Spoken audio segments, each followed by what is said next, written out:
J'ai entrepris il y a déjà quelque temps de parler avec vous de l'histoire de Jabez, dont la Bible nous parle en 1 Chroniques chapitre 4, versets 9 à 10.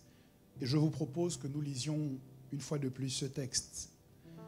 Jabez était plus considéré que ses frères. Sa mère lui donna le nom de Jabez en disant « C'est parce que je l'ai enfanté avec douleur ». Jabez invoqua le Dieu d'Israël en disant « Si tu me bénis et que tu étendes mes limites, si ta main est avec moi et si tu me préserves du malheur, en sorte que je ne sois pas dans la souffrance. » Et Dieu accorda ce qu'il avait demandé. La prière de Jabez avait pour objectif final qu'il ne soit pas dans la souffrance. Et Jabez a identifié que pour sortir de la souffrance, la première chose qu'il devait demander à Dieu, c'est que le Dieu d'Israël lui accorde sa bénédiction.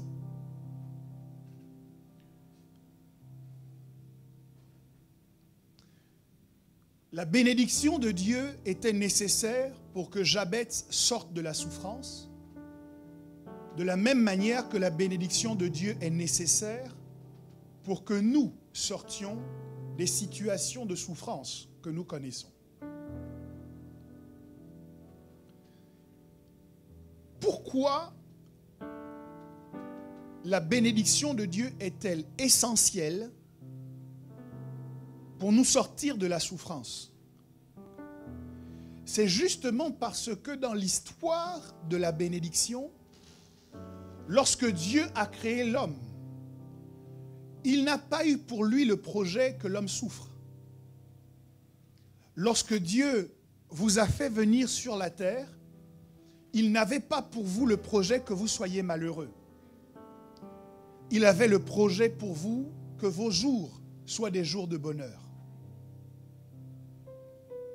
D'ailleurs, nous avons étudié que dans le grec, makarios, qui signifie être heureux, est également un mot que l'on traduit par être béni. Ça veut dire que être béni, c'est être heureux. Et cela doit nous intéresser parce que tous, autant que nous sommes, nous voulons être heureux. Nous sommes désireux pour nous, pour nos proches, pour nos enfants, d'expérimenter le bonheur tous les jours de notre vie. Alors je ne dis pas qu'on ne doit jamais souffrir, mais je m'insurge contre une souffrance permanente. Je crois que lorsque nous prenons notre vie, les constats que nous faisons de notre vie et que nous plaçons ces constats sur une balance, le nombre ou le poids de ce qui est heureux doit être beaucoup plus important que ce qui est malheureux. Je ne crois pas que nous soyons venus sur la terre pour pleurer tous les jours et qu'année après année, nous n'ayons d'autre héritage que de nous lamenter. Ce n'est pas le plan de Dieu. Mais si Jabez a expérimenté la souffrance, c'est parce que de la même manière qu'Adam, il est arrivé dans des conditions où la bénédiction avait été retirée. Cette femme, sa mère, qui aurait dû dire de bonnes choses à son sujet, a finalement employé de mauvaises paroles le concernant. Et dans l'histoire de la bénédiction, je vous disais, on découvre que lorsque Dieu a béni Adam, c'est à la suite du péché d'Adam, de la désobéissance d'Adam et Ève, que la souffrance s'est introduite dans l'humanité. Dieu va parler à Ève pour lui dire « J'augmenterai la douleur de ton enfantement ». C'est à cette occasion que la souffrance fait son entrée dans l'humanité. Et pour nous tous qui voulons être heureux, qui voulons nous éloigner de la souffrance, je crois que nous gagnons à déterminer d'où vient la souffrance par laquelle nous passons. Identifier les raisons pour lesquelles nous sommes en souffrance nous met en condition pour mieux les appréhender et surtout pour mieux les résoudre. Si tu souffres mais que tu ne sais pas pourquoi tu souffres, comment peux-tu t'en sortir? Jabez, à un moment donné, a identifié que s'il souffrait, c'est parce qu'il manquait sur sa vie la bénédiction. Alors, ce jeune homme est certainement allé questionner un jour sa mère pour lui dire « Maman, explique-moi un peu. Quand je regarde mes frères, je vois que l'un, par exemple, s'appelle bonheur. Je vois que l'autre s'appelle joie. Je vois que l'autre s'appelle célébration. Mais quand je regarde, moi, ma vie, je vois que tu m'as donné le nom de souffrance. Maman, explique-moi pour quelle raison tu m'as appelé souffrance. » C'est la question de Jabez qui trouve une réponse dans le verset 9 que nous avons lu à l'instant. La Bible dit que sa mère lui a donné le nom de Jabez parce qu'elle l'avait enfanté dans la douleur. Quelqu'un dit avec moi la douleur. Et dans la version en hébreu de ce passage, le mot qui est employé ici pour douleur est le mot hébreu otsef. Il y a plusieurs mots dans la Bible qui parlent de douleur. Et otsef attire mon attention parce que s'il y a beaucoup de références à la douleur, le mot otsef n'est utilisé dans cette forme dans les Écritures qu'à 3 reprises, dans l'intégralité de tout l'Ancien Testament. Une Bible qui parle autant de la douleur que les hommes éprouvent et qui choisit lorsqu'elle parle de la douleur avec laquelle cette femme a mis au monde Jabez, qui choisit d'utiliser une expression aussi rare, m'intrigue. Alors, lorsqu'on étudie le mot Otsef, on découvre que Otsef se retrouve dans le psaume 139 au verset 24, où la Bible dit, c'est le psalmiste qui parle, « Regarde si je suis sur une mauvaise voie. » Mauvaise voie est traduit par Otsef. Et conduis-moi sur la voie de l'éternité. Cela signifie que lorsque la Bible dit que cette femme a donné naissance à son fils dans la douleur, la Bible pourrait dire qu'elle a donné naissance à son fils alors qu'elle était sur une mauvaise voie. Et vous avez ici une explication de l'origine de la souffrance. Pourquoi les gens souffrent? L'une des raisons de la souffrance, c'est le fait d'être sur une mauvaise voie. Bien-aimés, vous devez questionner la voie que vous êtes en train de suivre. Si vous voulez comprendre d'où vient la souffrance par laquelle vous passez, je dis, c'est assez de responsabiliser systématiquement les autres pour la souffrance par laquelle vous êtes en train de passer. Il faut s'interroger sur nos responsabilités dans ce que nous sommes en train de vivre et qui nous dérange. La souffrance tire son origine du fait de marcher sur une mauvaise voie. Dis à ton voisin, de ma part, ça a toujours des conséquences. Tu ne peux pas marcher sur une mauvaise voie et t'attendre à expérimenter quelque chose de bon. Ce serait demander à Dieu de se comporter comme un faussaire. Dieu n'est pas un faussaire. Dieu te donnera de récolter ce que tu as préalablement semé. C'est une règle, c'est un principe qu'il a établi. Et donc la personne qui passe par la souffrance doit se demander, qu'est-ce que je fais? Ou qu'est-ce que j'ai fait qui explique cette souffrance que je connais aujourd'hui?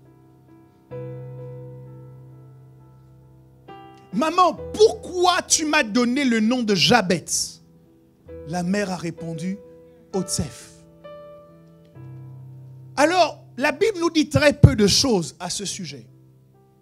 Mais si l'on veut imaginer la situation dans laquelle elle s'est trouvée, peut-être qu'elle a donné naissance à cet enfant alors qu'elle était dans le péché.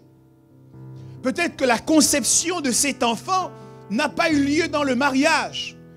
Ou peut-être que, comme dans certains couples, la naissance de cet enfant a annoncé le départ de son père. Peut-être que des conditions extrêmement difficiles l'ont conduit à poser des actes mauvais. Et la naissance de cet enfant ne s'est pas faite dans les meilleures circonstances. Otsef. Otsef signifie aussi l'image d'une idole. Quand vous regardez Ésaïe, chapitre 48, au verset 5, la Bible dit, je t'ai annoncé dès longtemps ces choses. Je te les ai déclarées avant qu'elles arrivassent, afin que tu ne dises pas, c'est mon idole qui les a faites. C'est mon image taillée ou mon image en fonte qui les a ordonnées. Quand on parle d'image taillée ici, on parle aussi d'Otsef. La souffrance peut donc avoir prioritairement pour origine le fait de marcher sur une mauvaise voie, mais la souffrance est également le résultat de ce qu'on se prosterne devant une idole. Lorsqu'on se prosterne devant une image taillée, le résultat de cette prosternation est nécessairement la souffrance. On ne peut pas adorer un autre Dieu que le Dieu qui a créé les cieux et la terre et estimer que l'on vivra heureux sur la terre. Parce que toutes les idoles, toutes les images taillées donnent comme salaire à ceux qui les servent la douleur, le malheur et la souffrance. Quelqu'un donc qui expérimente la souffrance dans sa vie peut commencer à questionner la position de certaines choses dans son cœur. Vous me direz, pasteur, je n'ai pas d'image taillée dans ma maison. Mais à partir du moment où votre mari a pris la place de Dieu dans votre cœur, vous êtes en train de vous prosterner devant une idole. Et le résultat de cela, c'est que vous allez connaître la souffrance. À partir du moment où votre travail prend la place de Dieu dans votre cœur, vous avez créé, façonné une idole devant laquelle vous vous prosternez, et le résultat de cela ne peut être que le malheur. Otsef signifie image taillée. Et nous devons tous nous interroger quand nous sommes dans la souffrance, y a-t-il une image taillée qui a été érigée dans mon cœur? Y a-t-il une idole dans ma vie? Y a-t-il quelque chose que je révère, que j'honore, que je célèbre davantage, plus que je ne célèbre Dieu? Il dit, tu aimeras le Seigneur ton Dieu de tout ton cœur, de toute ton âme, de toute ta force, de toute ta pensée. Nous comprenons que dans la relation que nous avons avec Dieu, Dieu ne veut nous partager avec rien ni avec personne. Et qu'à partir du moment où notre engagement, notre amour pour lui devient partiel, Dieu considère que nous sommes en train de le tromper avec une idole. Otsef signifie image taillée. Donc, le fait de positionner dans notre cœur des choses, des gens, à la place de Dieu, est également une des origines du malheur, de la douleur, de la souffrance. Lorsqu'elle dit « je l'ai enfanté dans la douleur », on pourrait traduire « je l'ai enfanté alors qu'il y avait une idole dans mon cœur ». On peut traduire « je l'ai enfanté alors qu'il y avait une image taillée dans mon cœur ».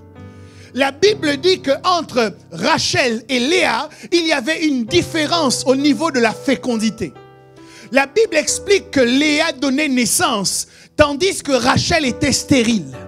Et la vérité, c'est que quand on remonte dans l'histoire, on découvre que lorsque Rachel et Léa sont partis de chez Laban, c'est Rachel qui a pris les images taillées, les idoles de son père, et qui les a embarquées dans ses bagages.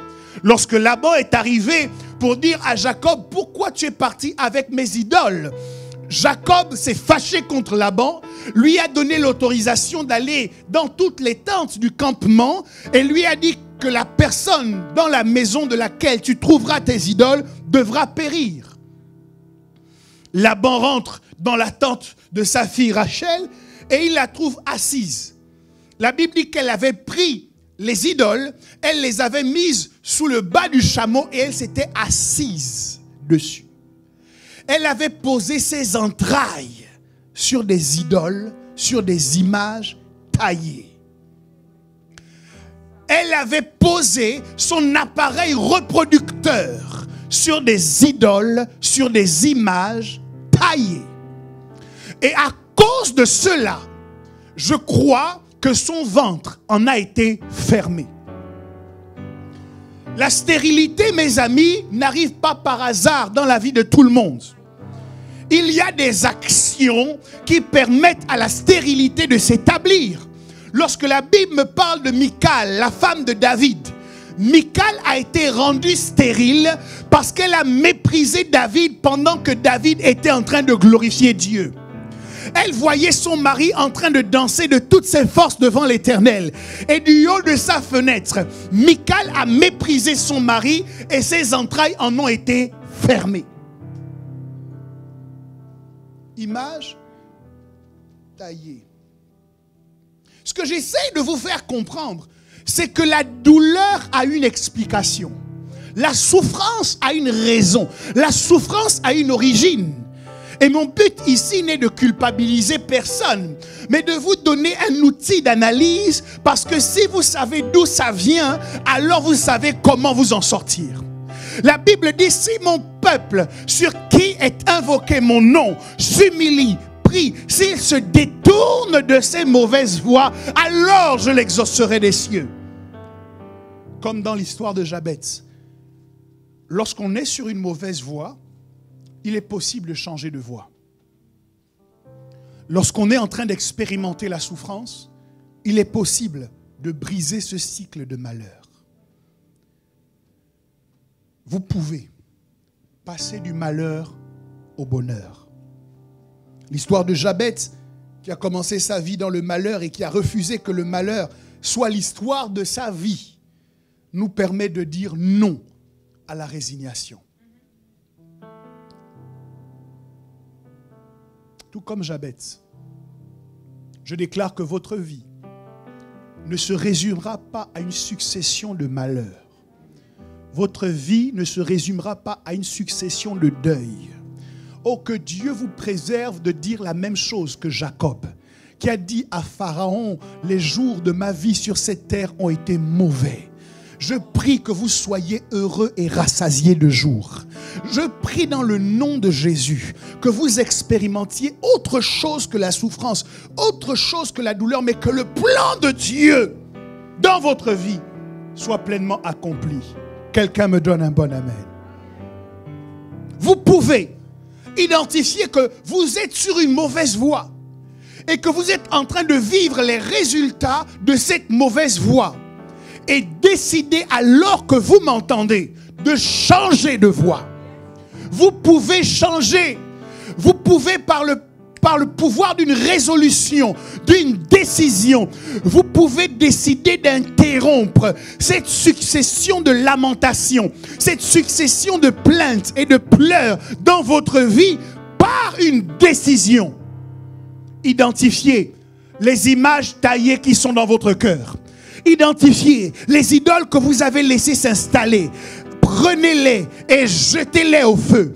Détruisez-les dans votre cœur. Dites, personne ne prend la place de Dieu dans mon cœur. Si ce n'est le Dieu qui a créé les cieux et la terre, si ce n'est Adonai, l'Éternel, Yahvé, si ce n'est lui, je n'adorerai personne d'autre. Si ce n'est lui, je ne célébrerai personne d'autre. Je ne laisserai personne s'asseoir sur le trône de ma vie qui appartient définitivement à Jésus-Christ. Vous pouvez choisir de changer cela. Vous voyez de la souffrance qui est liée à un désordre dans votre cœur. Vous avez fait asseoir les mauvaises choses. Alors mettez de l'ordre dans votre cœur. Vous vous rendez compte que vous êtes en train de marcher sur une mauvaise voie. Il est encore possible de changer de voie. Il est possible de vous détourner de la mauvaise voie dans laquelle vous étiez engagé. Ce n'est pas trop tard. Ce n'est pas une fatalité. Ça peut encore changer. Mais ça dépend de toi. Ça dépend du choix que tu vas faire. La vie de Jabez a changé parce que Jabez a prié. Dis avec moi, Jabez a prié. Bien-aimé, je crois en la puissance de la prière. Je crois que nous gagnons de nombreux combats lorsque nous prions. Que nous sommes heureux si nous sommes fidèles à nos réunions de prière. En montrant les réactions du cerveau pendant la prière, le docteur Andrew Newberg a démontré dans son livre « How God Changed Your Brain » que la prière met en activité des zones du cerveau qui sécrètent des substances chimiques qui participent à la guérison et au bien-être des personnes qui la pratiquent. Prier guérit. Une étude universitaire américaine a aussi démontré que ceux qui prient quotidiennement ont 40% moins de chances de développer de l'hypertension. Tu dois prier. La prière, ça marche. La prière produit des résultats. La prière te permet de rester en bonne santé. La prière te permet de te sentir mieux. La prière maintient au loin les attaques de dépression, de démotivation, de découragement, de tension, de stress. Toutes ces choses aujourd'hui qui abîment notre société, notamment avec la crise de la pandémie que nous sommes en train de connaître. Tous ces antidépresseurs qui se vendent comme des petits pains. Toi, tu n'en as pas besoin si tu pries. Jabez a prié et sa vie a changé. Dis à ton voisin, de ma part, tu dois prier. Nous avons rendez-vous le vendredi à partir de 19h30. Exceptionnellement le samedi à partir de 17h pour prier. C'est important que tout le monde se connecte à la réunion de prière. La souffrance de Jabez a été mise au loin parce que Jabez a prié. Qui sait si ta souffrance ne va pas s'arrêter ce vendredi? Qui sait si la souffrance dans ta vie ne va pas s'arrêter ce samedi? Alors que tu vas te rassembler avec les saints et que tu vas élever la voix vers Dieu en disant: oh Dieu, accorde-moi ta bénédiction. Ta vie change lorsque tu pries. Tu ne peux pas vivre la souffrance et ne rien faire. Tu ne peux pas intervenir sur les circonstances qui te font souffrir. Mais tu peux prier. Et Dieu, qui est le maître des temps et des circonstances, interviendra à ta place sur les circonstances que tu n'arrives pas à changer. On peut passer du pire au rire. On peut passer du malheur au bonheur par le moyen de la prière. Mais quelle prière? La prière qui dit: accorde-moi ta bénédiction. J'ai découvert que la joie d'une personne sur la terre est conditionnée par la façon dont elle expérimente la bénédiction. Puisque la Bible nous enseigne qu'être heureux, c'est être béni, nous sortons de la confusion qui est liée au bonheur parce que personne n'arrive à répondre à la question: comment faire pour être heureux? Même la définition du bonheur semble assez confuse, assez fugace. C'est peut-être parce qu'on n'arrive d'ailleurs pas à bien le définir que nos temps de bonheur dans cette vie sont si rares. On a l'impression qu'on passe énormément de temps à souffrir et quelques petits épisodes de joie. Ça doit changer. Et ce qui peut nous permettre de le changer, c'est de renverser l'équation. Au lieu de poser la question « Que dois-je faire pour être heureux ?» nous pourrions demander « Que dois-je faire pour être béni ?» Parce que être heureux, c'est être béni. Et gloire soit rendue à Dieu parce que la Bible abonde d'informations, de renseignements précis sur les attitudes, les actions que nous devons poser pour expérimenter la bénédiction. D'abord, il convient pour nous de réaliser que Dieu est la source de toute bénédiction. 1 Chronique 29 au verset 11 nous dit « À toi, Éternel, la grandeur, la force et la magnificence, l'éternité et la gloire, car tout ce qui est au ciel et sur la terre t'appartient à toi, Éternel, le règne, car tu t'élèves souverainement au-dessus de tout. C'est de toi que viennent la richesse et la gloire. C'est toi qui domines sur tout. C'est dans ta main que sont la force et la puissance. Et c'est ta main qui a le pouvoir d'agrandir et d'affermir toutes choses. » Reconnaître que Dieu est la source de toute bénédiction doit nous remplir d'espérance. Parce que Dieu n'est pas un homme pour mentir, ni le fils d'un homme pour se repentir. Ce que j'essaie de dire ici, c'est que les hommes peuvent changer d'avis nous concernant. Les hommes peuvent changer de disposition nous concernant.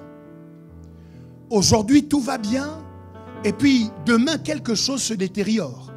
Et la personne qui t'avait promis quelque chose hier n'est plus en condition pour tenir sa promesse vis-à-vis de toi aujourd'hui, parce que dans votre rapport, quelque chose a changé. Il y a des gens comme ça qui ont eu des promesses d'embauche. Et puis, la circonstance, la crise économique a fait que l'entreprise a dit finalement, là où on avait prévu de vous donner un CDI, écoutez, on est désolé, mais on doit mettre un terme à votre contrat. Parce que ce que les hommes promettent est fonction des temps, des circonstances, est fonction de leur disposition de cœur. Cela est tellement fluctuant. Mais la Bible te renseigne en te disant que la source de toute bénédiction se trouve en un Dieu dont il est dit qu'en lui il n'y a pas d'ombre de variation. Il n'y a ni changement ni ombre de variation. Ce que Dieu donne, la bénédiction de Dieu est sauvegardée. Elle est protégée dans un disque dur qui ne peut pas se détériorer, qui ne peut être affecté par aucun virus de rancune, de rancœur, d'amertume, de méchanceté. La bénédiction se trouve sécurisée en Dieu. Et lorsque les hommes t'ont rejeté, tu gagnes à savoir que la source de toute bénédiction, ce n'est pas un homme, mais c'est Dieu. Lorsque les hommes t'ont disqualifié, tu gagnes à réaliser que la source de toute bénédiction, ce n'est pas un homme, mais c'est Dieu. Jabez aurait pu commencer sa prière en disant « Oh Dieu, ma mère aurait dû me bénir, mais ma mère ne m'a pas béni. Mais je rends gloire à Dieu, parce que toi, tu es dans le ciel. Et là où ma mère ne m'a pas béni, toi, tu peux me bénir. Là où mon employeur ne m'a pas béni, toi, tu peux me bénir. Là où mes amis ne m'ont pas béni, toi, tu peux me bénir. Parce que la source de toute bénédiction se trouve en notre Dieu. Quelqu'un me donne un bon amen. La source de ta bénédiction, mon ami, n'a pas été souillée, n'a pas été viciée, n'a pas été détruite. Si tu me comprends, ton cœur peut être rempli d'espérance aujourd'hui. Si tu me comprends, ton cœur peut être rempli de foi aujourd'hui. Tu peux avoir foi en l'avenir. Tu peux croire que ce que Dieu a dit, il va l'accomplir à ton sujet, parce que Dieu ne change pas et il est la source de toute bénédiction. Quelqu'un me donne un bon amen. Ton amen me dérange. Je croyais entendre l'amen de quelqu'un qui sait qu'il va être béni de toutes sortes de bénédictions, non seulement spirituelles, mais également matérielles.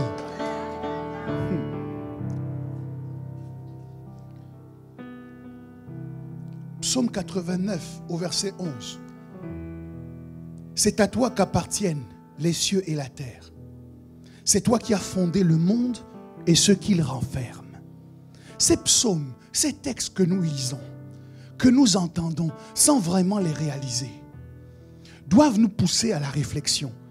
Si c'est à lui qu'appartient la terre, un homme a-t-il le pouvoir, l'autorité pour m'empêcher de jouir de la terre, sous prétexte que cette terre-là a des frontières délimitées? Même quand vous avez découpé un gâteau, le propriétaire du gâteau en reste le propriétaire. Même lorsque vous avez mis des frontières à la terre, les frontières que vous avez établies ne frustrent pas Dieu de sa propriété sur la terre. Peut-être qu'on a essayé de te disqualifier d'un certain nombre d'avantages sur la terre où tu évolues parce que tu n'avais pas la bonne couleur de peau, parce que tu n'avais pas la bonne forme de nez, parce que la forme de ton visage venait d'ailleurs. Mais ça ne m'importe pas parce que celui à qui appartient la terre, c'est Dieu qui est dans le ciel. La Bible dit que la terre lui appartient et que tout ce qu'il y a sur la terre lui appartient. Ça veut dire que le travail qu'il y a sur la terre appartient à Dieu.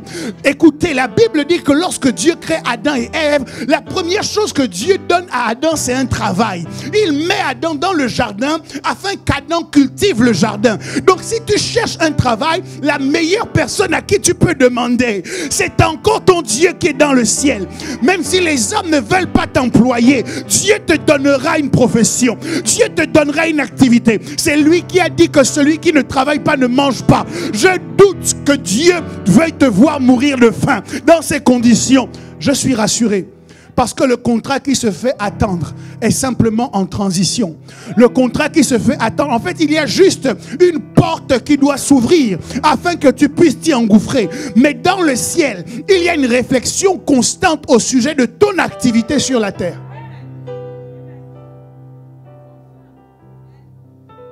Y a-t-il quelque chose qui appartient, qui est sur la terre, dont on veut te frustrer? Laisse-moi te dire, l'or t'appartient. Les diamants t'appartiennent. Les pierres précieuses t'appartiennent. Tout ce que la terre a de richesse, cela te revient. Parce que cela appartient à ton Dieu. On sait qu'à la création, Dieu a béni l'humanité. Il a béni l'humanité par la fertilité et par l'autorité. On sait aussi que c'est la désobéissance d'Adam qui a conduit Dieu à limiter sa bénédiction. Plus tard, lorsque les hommes se sont multipliés sur la terre et que leurs pensées se tournaient chaque jour vers le mal, Dieu a résolu de détruire la race humaine et de garder uniquement en vie Noé et sa famille. Je vous le dis pour que vous compreniez encore une fois que dans cette histoire, il n'est pas question de hasard. Parce que souvent, nous vivons notre vie un peu comme si elle était hasardeuse. Je ne sais pas pourquoi je suis heureux aujourd'hui, mais je suis content d'être heureux. Et puis demain, je suis malheureux, je ne sais pas exactement pourquoi, mais c'est comme ça. Non, les choses ne se passent pas toutes seules. Les choses n'arrivent pas sans raison. Pour quelle raison Adam et Ève, qui étaient dans le jardin et qui devaient vivre heureux, se sont retrouvés malheureux? À cause du péché.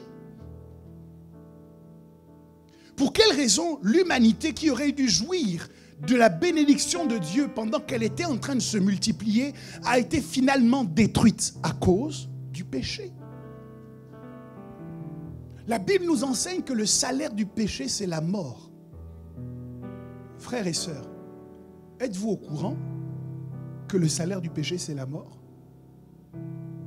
En vérité, la manière dont nous vivons affecte la façon dont nous expérimentons la bénédiction.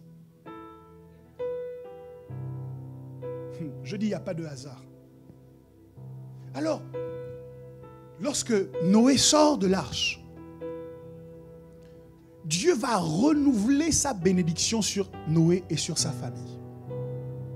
Cela veut dire que dans le processus de la bénédiction, on peut en arriver à un moment où Dieu limite sa bénédiction. Mais ce n'est pas la conclusion. Dieu peut également renouveler sa bénédiction.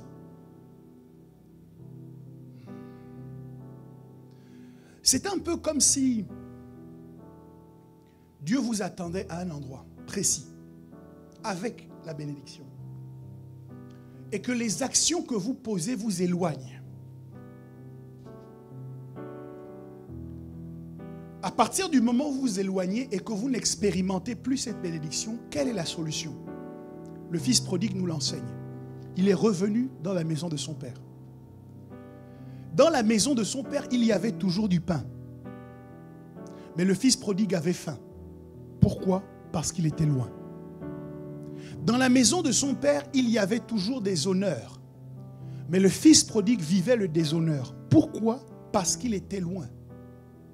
Dans la maison de son père, il y avait tout ce dont il avait besoin. Mais le fils prodigue connaissait la disette. Pourquoi? Parce qu'il était loin. En d'autres termes, si tu te rends compte dans ta vie qu'il y a un domaine où tu n'expérimentes pas la bénédiction, tu dois questionner la proximité de ce domaine avec la présence de Dieu. Est-ce que vous savez qu'on peut s'organiser pour que certains domaines de notre vie soient proches de Dieu et que d'autres domaines en soient loin? Est-ce que vous savez qu'il y a des gens qui comprennent qu'il faut impliquer Dieu dans leur vie de prière, mais qui ne croient pas qu'il faut impliquer Dieu pour déterminer dans quelle entreprise ils doivent signer leur contrat? Il y a des gens qui considèrent qu'ils doivent impliquer Dieu quand il s'agit de déterminer un mariage, déterminer s'ils doivent se marier avec telle personne. Mais ils ne sont pas en accord pour laisser Dieu déterminer comment ils doivent vivre leur relation avec la personne qu'ils projettent d'épouser. Ça veut dire que l'on donne à Dieu certains aspects de notre vie et on garde certains autres aspects de notre vie pour nous-mêmes. C'est cela qui explique le fait que nous vivions la bénédiction dans certains domaines et que nous expérimentions le malheur dans d'autres domaines. Parce que Dieu ne va pas bénir ce que tu ne lui as pas donné. Il faut que ce soit déposé sur l'autel pour que Dieu puisse dire « cela m'appartient ». Tant que tu le gardes avec toi, Dieu dit « ok, ça veut dire que c'est à toi ». Et que donc c'est à toi qu'incombe la responsabilité de protéger cela, de veiller sur cela et de le faire fructifier. Responsabilité trop lourde pour tes petites épaules. Est-ce que quelqu'un me comprend? Normalement, nous devons nous interroger sur les différents domaines de notre vie qui sont pleinement investis en Dieu et les domaines de notre vie que nous en avons éloignés.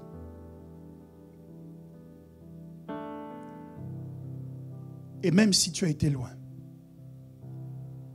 la volonté de Dieu, c'est de renouveler sa bénédiction sur ta vie. Dieu va également promettre un certain nombre de choses dans le cadre de la bénédiction qu'il va proclamer sur la vie d'Abraham. Et là, je vais vous décrire un petit peu ces bénédictions parce que parfois, notre motivation à rechercher la bénédiction est amoindrie quand nous ne réalisons pas vraiment ce qu'est la bénédiction. Quand nous ne comprenons pas en quoi elle consiste de façon concrète.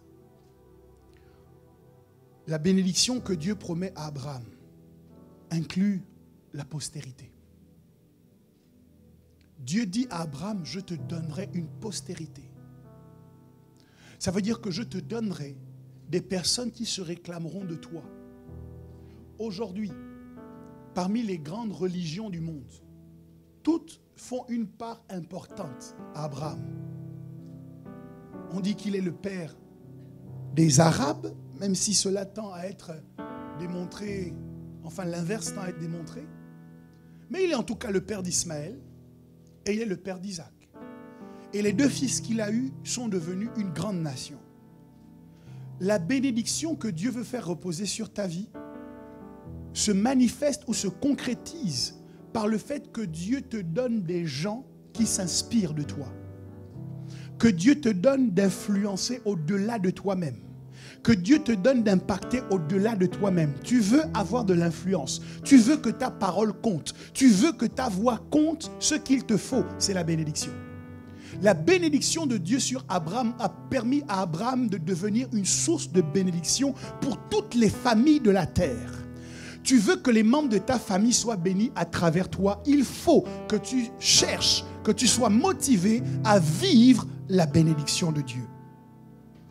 A contrario, lorsque ta présence est égale à ton absence, tu comprends que cela témoigne d'une absence de cette bénédiction. Lorsque tu as beau parler et que rien n'est respecté, que rien n'est écouté, tu dois te demander, est-ce que la bénédiction qui est tombée sur Abraham, je l'expérimente aussi?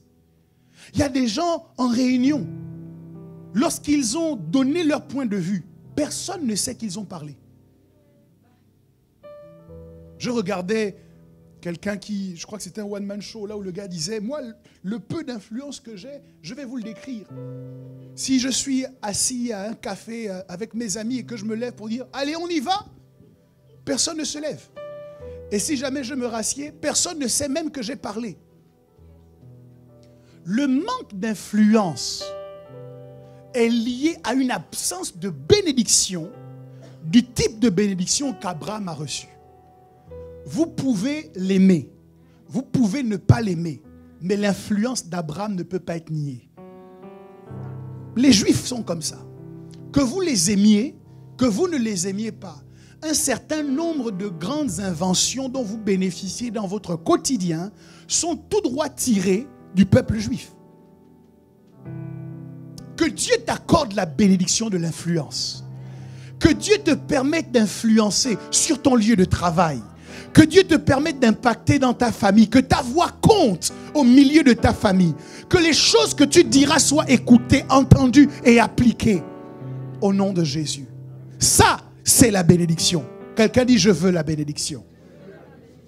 La bénédiction que Dieu choisit de donner à Abraham, et nous y reviendrons, inclut également le fait de lui promettre une terre en possession. Dieu choisit de dire à Abraham, je te donnerai ce pays-là. Un pays où coule le lait et le miel. Donc dans la bénédiction, il y a également la grâce pour la possession. Je vous en reparlerai.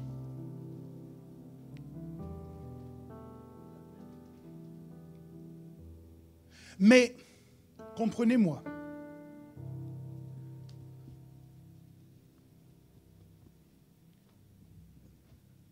tous, nous marchons sur la terre. Mais la terre ne réagit pas envers nous tous de la même manière.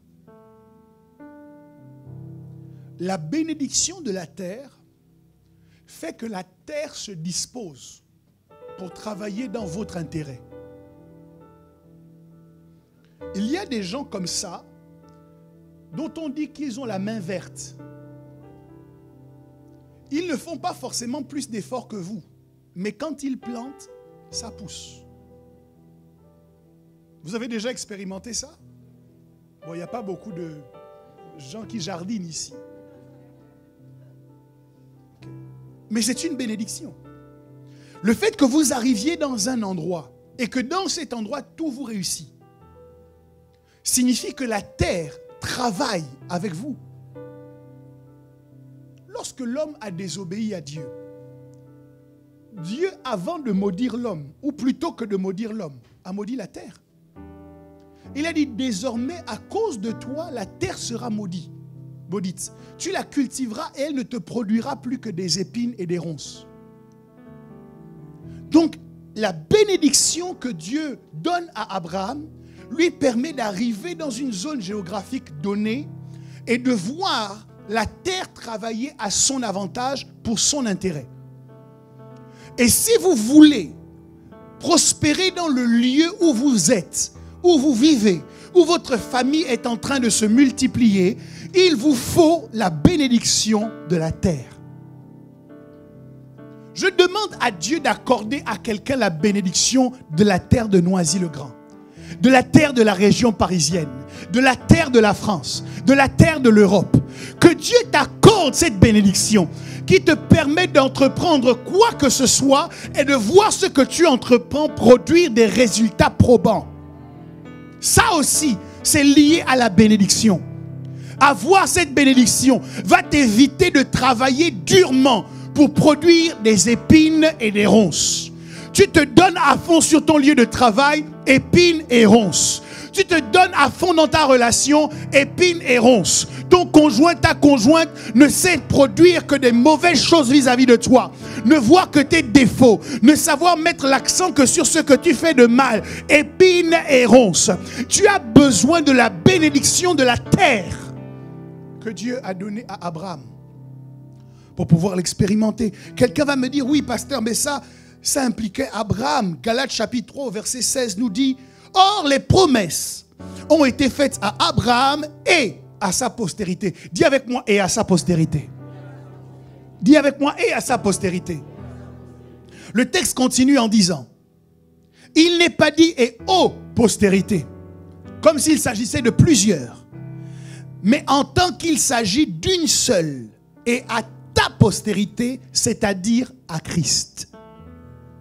Les bénédictions que Dieu a données à Abraham sont toutes accomplies en Jésus-Christ. Donc certes, tu ne t'appelles pas Abraham, mais à partir du moment où tu reçois Jésus dans ta vie, les bénédictions que Dieu a prononcées sur Abraham, tu peux te les approprier.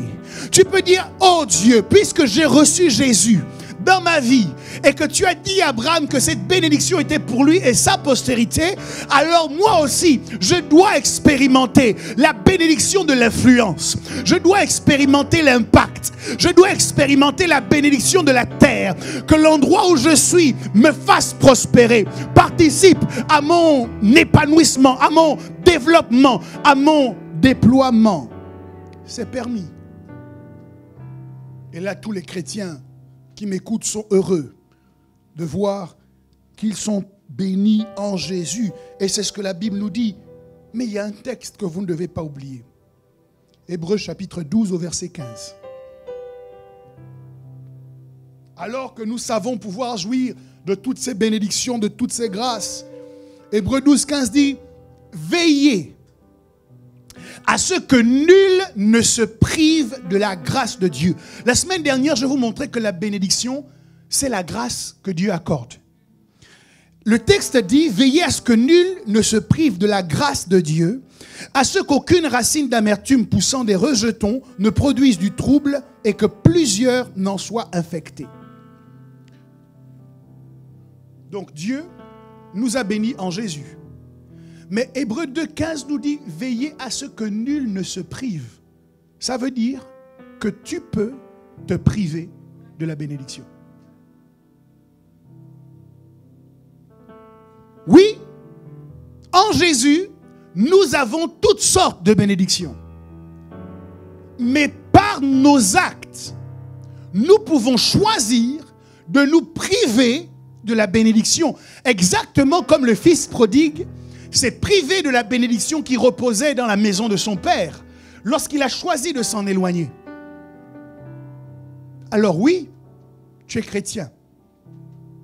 Tu crois en Jésus. Mais si tu n'expérimentes pas la bénédiction de Dieu dans certains domaines, ça n'est pas de la faute de Dieu. Ce n'est pas de la faute de l'Église. Ce n'est pas de la faute du pasteur. Ce n'est pas la faute de ton frère, de ta sœur. Parce que le texte est précis. Il dit que nul ne se prive. Personne à part toi-même ne peut te priver de la bénédiction que tu es censé vivre en Jésus. Ça dépend de toi. Dis à ton voisin, ça dépend de toi. Dis à ton voisin, ça dépend de toi. Tu peux choisir de te priver toi-même de la bénédiction, de la grâce de Dieu. Et le texte nous dit, à nous qui sommes les leaders de l'Église, et c'est le travail que nous devons faire, veiller à ce que nul ne se prive de la grâce de Dieu. Je ne sais pas où est-ce que ça a commencé, de considérer que le pasteur devait être un nounours,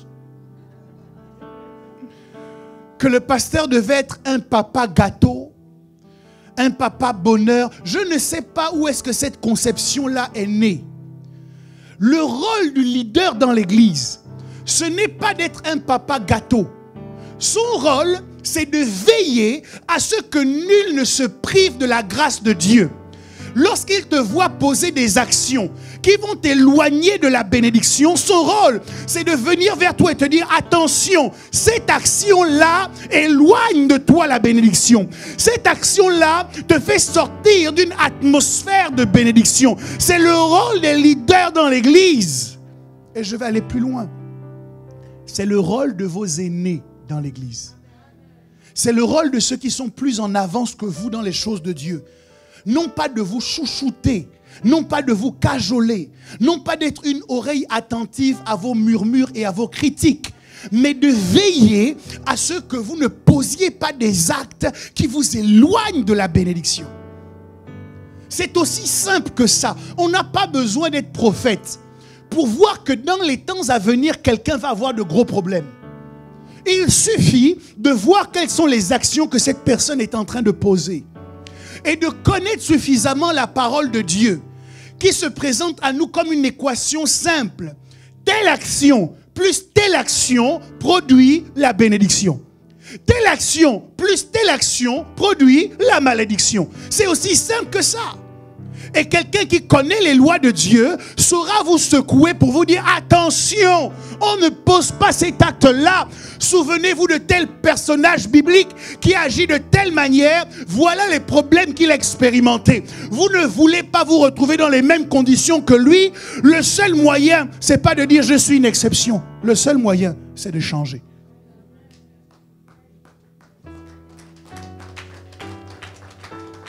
Je ne suis pas ton papa gâteau, je ne suis pas ton papa bonheur, je suis un gardien. La Bible dit qu'ils veillent sur vos âmes comme devant en rendre des comptes. Je suis une sentinelle sur ton destin, je suis une sentinelle sur ta vie, une sentinelle par rapport à ton histoire avec Jésus. L'apôtre Paul pouvait dire, je suis jaloux de vous parce que je vous ai fiancé à un seul époux. Il dit, en qui vous a ensorcelé. Après avoir commencé par l'esprit, vous voulez finir par la chair. Les écrits de l'apôtre Paul n'avaient pas pour objectif de se faire aimer des gens. Les écrits de l'apôtre Paul avaient pour objectif de les éviter, de leur éviter de poser des actes qui attirent la malédiction. Méfiez-vous.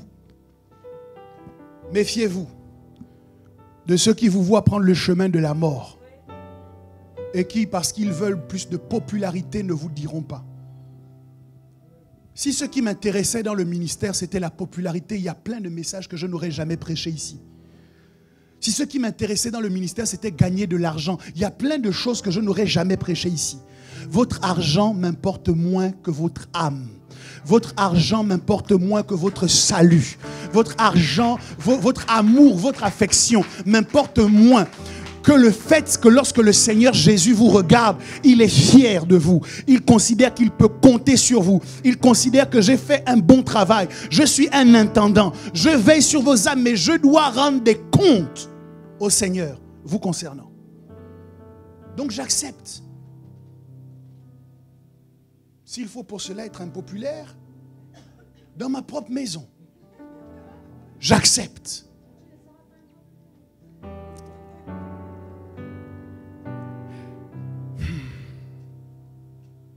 Je suis en train de vous montrer l'importance de la bénédiction. Comment il est difficile de vivre en étant heureux sans être béni. Comment il est impossible. Je l'ai montré notamment avec les bénédictions que Dieu a prononcées sur Abraham, ce que ça impliquait. Mais laissez-moi vous dire, qu'est-ce qui se trouvait notamment dans les bénédictions que Dieu a faites à Israël.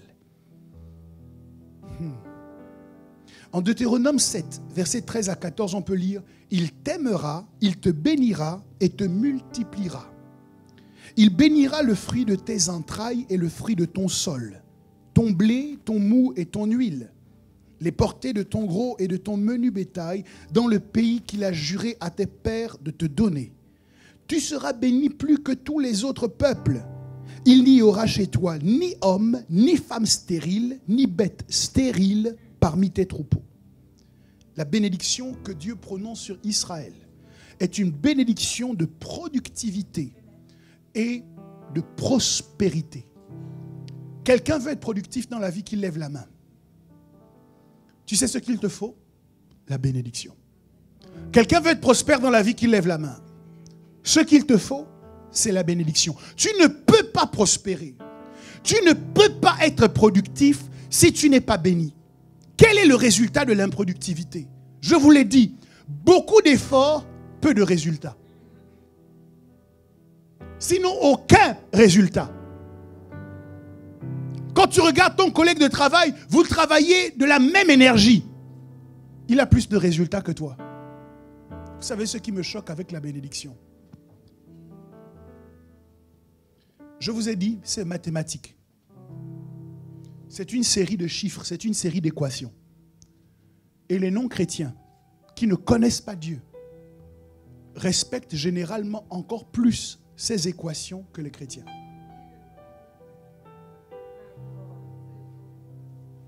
Ok, Dieu a promis à Israël de leur donner Canaan. Mais quand ils arrivent aux portes de Canaan, les Israélites doivent prendre les armes et aller lutter pour conquérir la terre promise. Si les Israélites étaient des chrétiens, aux abords de Canaan, on allait prier.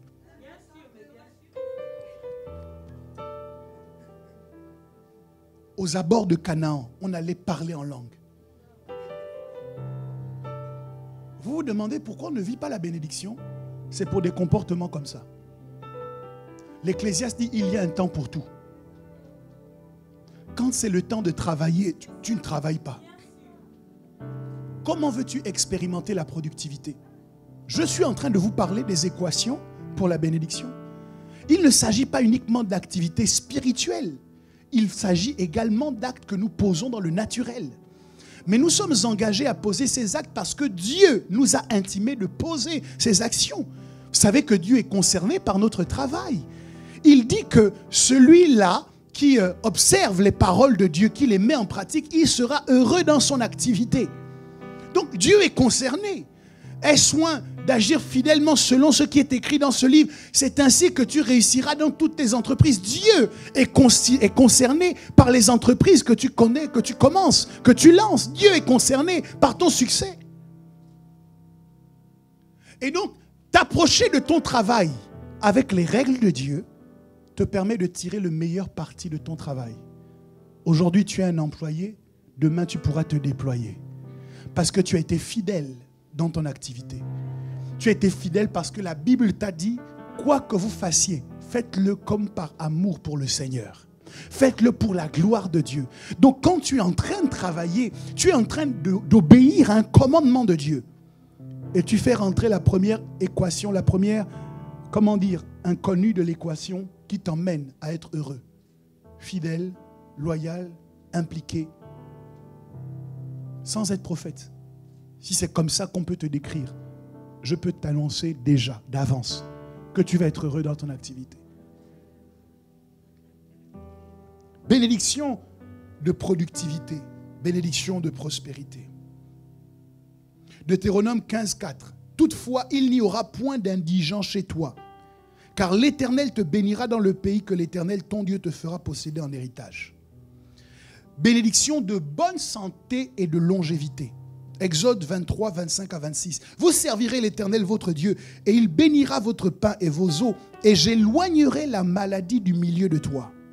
Il n'y aura dans ton pays ni femme qui avorte.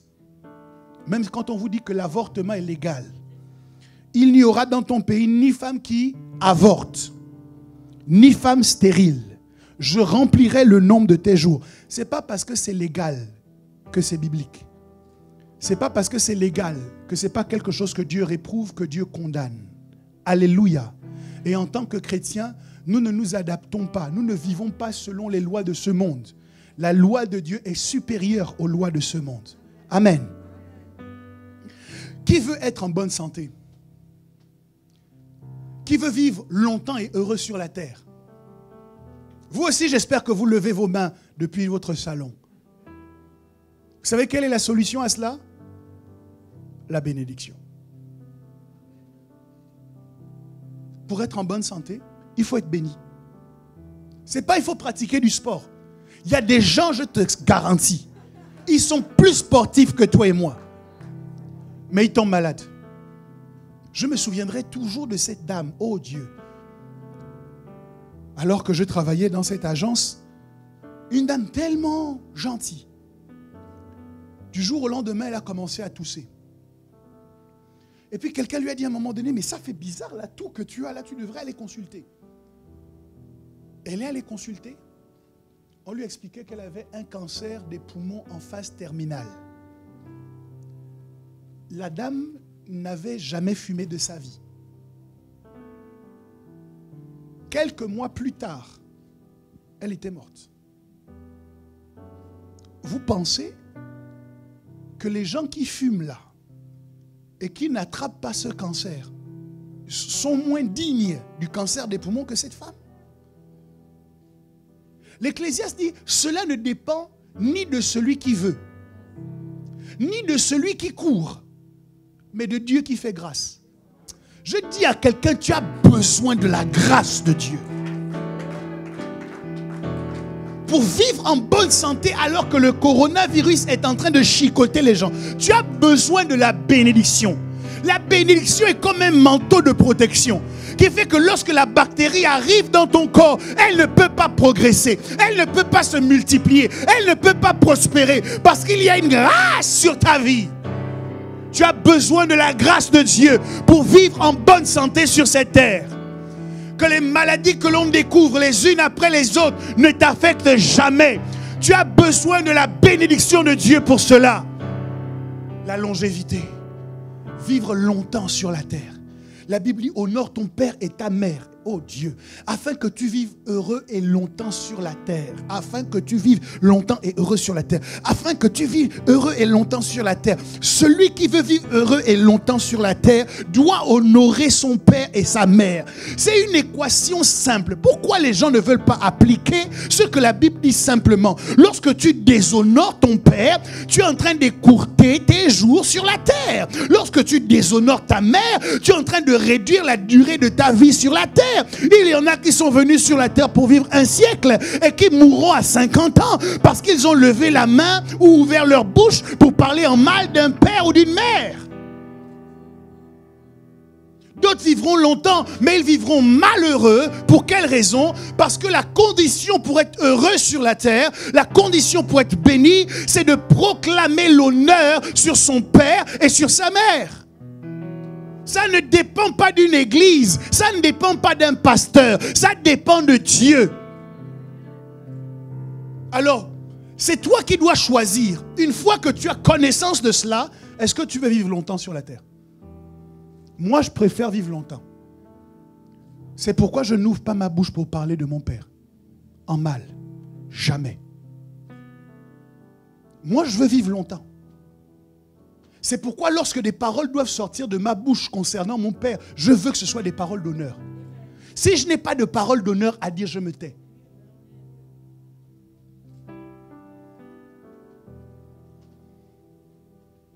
La bénédiction de Dieu sur Israël consiste également en victoire et en paix. Qui veut être victorieux dans la vie? Qui veut être victorieux dans tous ces combats? C'est une question de force? C'est une question de puissance? C'est une question de quoi? C'est une question de bénédiction.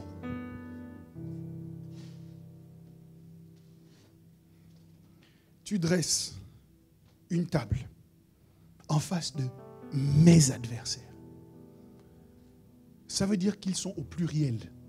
Et moi, je suis seul. Mais la victoire ne dépend pas du nombre. Sinon, Gédéon n'aurait pas gagné contre les Madianites. La victoire ne dépend pas du nombre. C'est lié à la bénédiction. Je ne sais pas dans quel combat tu es impliqué aujourd'hui, mais je crois que la victoire t'est acquise parce que tu marches dans la bénédiction. La paix, c'est une bénédiction d'être en paix. Je ne sais pas pour vous, moi je connais des gens qui ont vécu dans des pays en guerre. Lorsque vous vous couchez le soir, en sécurité et en paix, eux, la seule chose qu'ils aimeraient, c'est pouvoir se lever en vie le lendemain. La paix est une bénédiction. Et ça ne dépend pas du pays dans lequel on est né. Ça ne dépend pas de son argent. Ça dépend de la bénédiction. il y a des pays dans lesquels vous n'auriez jamais pu imaginer que la guerre se déclencherait. Et puis du jour au lendemain, on entend les balles qui commencent à siffler. Ce qui nous permet d'être en paix les uns vis-à-vis des autres, c'est la bénédiction. Écoutez, nous sommes tous humains. Tous. Ça veut dire que nous avons tous en nous cette chose-là qui réagit à la frustration. Cette chose qui réagit au mauvais comportement des autres. Cette chose qui réagit à la rivalité, à la concurrence, à la jalousie et à toutes ces œuvres de la chair. Tous ensemble, nous l'avons en nous. Mais parce que nous choisissons de maintenir une atmosphère de bénédiction, nous décidons, dis à ton voisin, nous décidons que la jalousie ne doit pas nous diriger. Nous décidons que la convoitise ne doit pas s'exprimer. Nous décidons de faire taire la voix de la frustration. Pourquoi? Parce que nous comprenons qu'il faut maintenir une atmosphère de paix pour que la bénédiction continue à se déployer. Jésus dit, quelqu'un te demande ta chemise, il veut prendre ta chemise, donne-lui aussi ton manteau. Pour quelle raison? Parce que tu n'en as pas besoin. Non! Pour que tu restes en paix. La Bible dit, autant que cela dépend de vous, soyez en paix avec tous les hommes. Est-ce que vous pensez honnêtement que Dieu, quand il a écrit cela, il s'ennuyait? Qu'il faisait genre et one man show, il cherchait la vanne pour pouvoir meubler à ce moment-là? Non! Dieu écrit cela parce qu'il sait combien la paix est essentielle pour maintenir une atmosphère de bénédiction.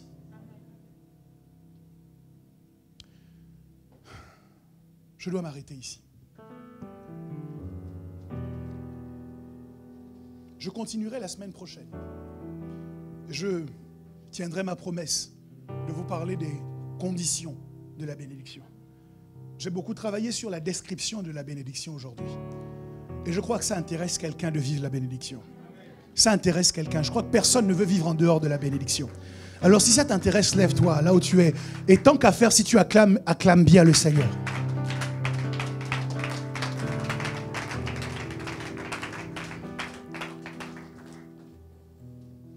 Le but de mon message est de motiver quelqu'un à désirer ardemment expérimenter la bénédiction de Dieu, à poser les actions qui maintiennent la bénédiction et à refuser de poser les actions qui éloignent la bénédiction.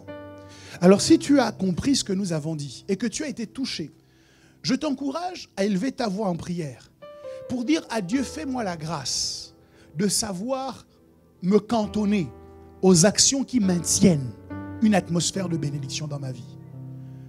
Permets-moi d'éloigner de moi toutes les actions, toutes les attitudes qui chassent la bénédiction. Élève ta voix et prie.